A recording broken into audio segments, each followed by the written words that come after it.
Hello everybody, this is another edition of Prison Stories. So many people like that last prison story, got so many cool comments and so many people calling me up about a cool prison story that I thought we would do another one, and then later we'll do some more. So this one is entitled Prison Love, and it's not what you think, baby. So when you're in prison, you can get a the first thing you do when you get to prison, especially in a lower security prison like I was in after the first couple of months, is you want to get in what's called a car. You got to get in a car, because anything to pass the time is what's important. The time goes slow, then it's miserable time. The time goes fast, and it's better time.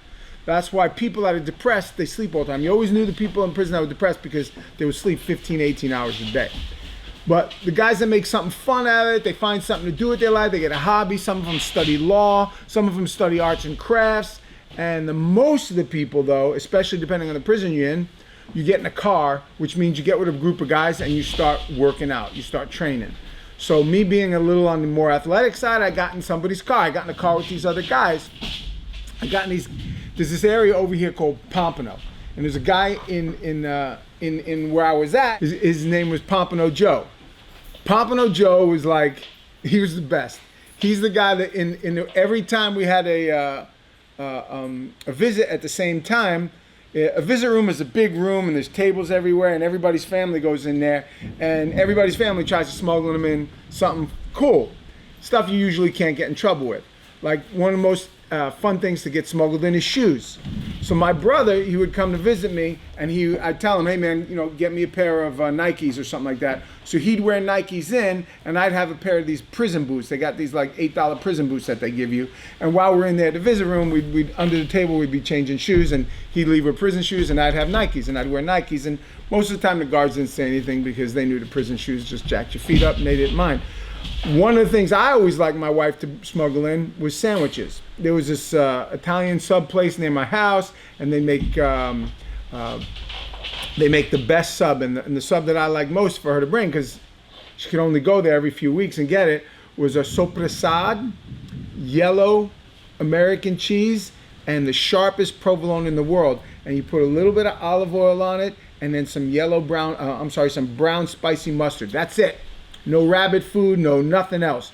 Sopressade, yellow American cheese, or cheddar is even good too, with the sharp provolone. That when you put sharp provolone in your mouth, it spices your tongue.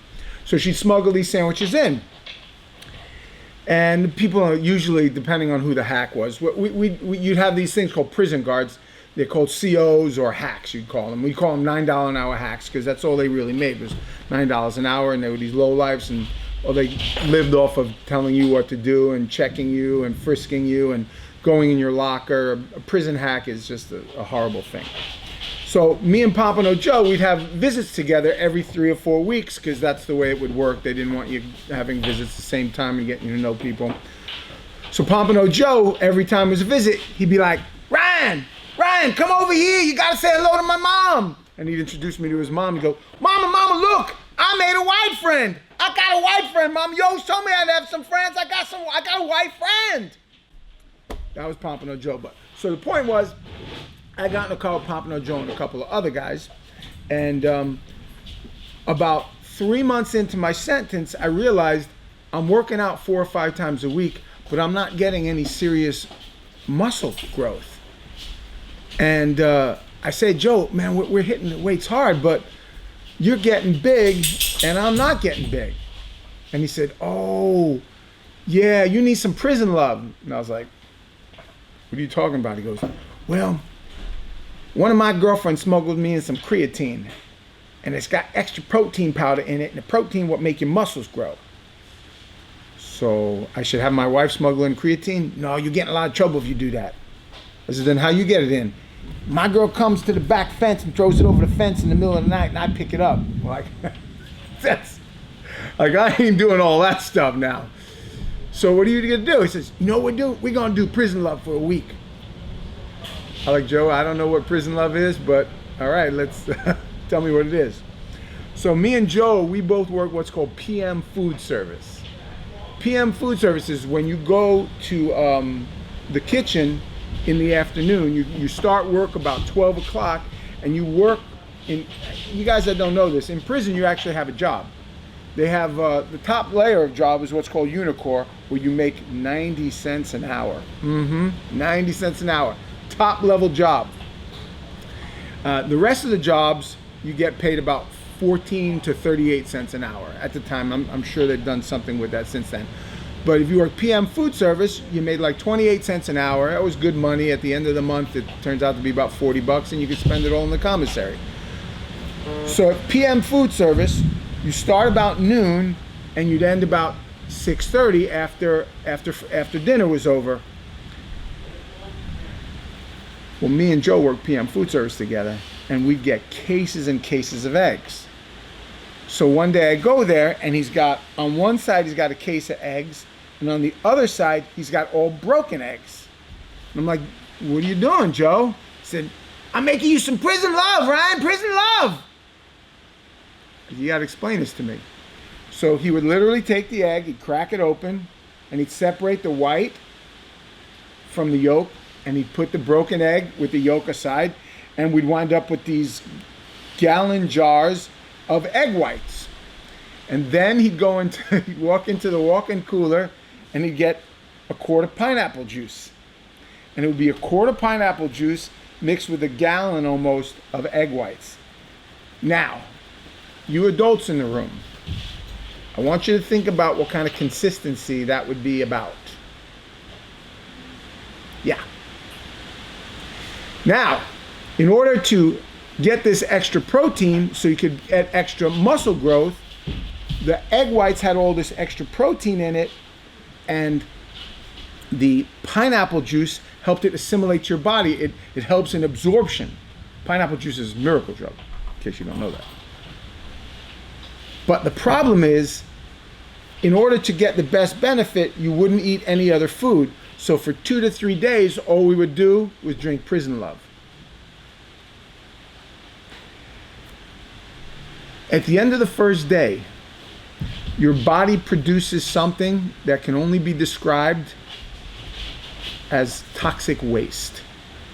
And now when you're in prison and you're in a cell, that could get you into a big fight because you don't want to be nasty in a prison cell. But when you in a big, like we were in what's called, I was in J unit at FPC. And J unit had like 80 people in it, rows and rows of bunk beds. So what would happen is when your body would start producing this methane gas that smells like a dead chicken, it would start to go into other people's, what we used to call houses. They go into their houses, but your house is just your little area where you have your bunk bed and your locker. And we would always start fights. So, and Joe wasn't in my unit. He was in another unit. So he wasn't in. But it was me and a few other guys, and we were, anytime you'd cycle on Prison Love, you'd get into these big fights in the middle of the night. People you'd hear. And now, if it was a Cuban would be screaming, "Man, what you smell like, man? Why you got that, man? You got to stop with that prison love, man. The prison love is no good for you." I'm giving you my impersonation of every Cuban in prison.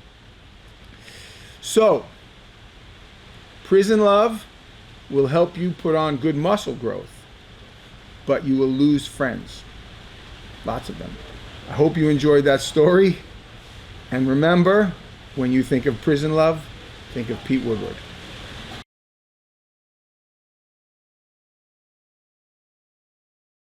You think Prison Love has like a 30-year effect? Isn't farting? Oh, I just got that.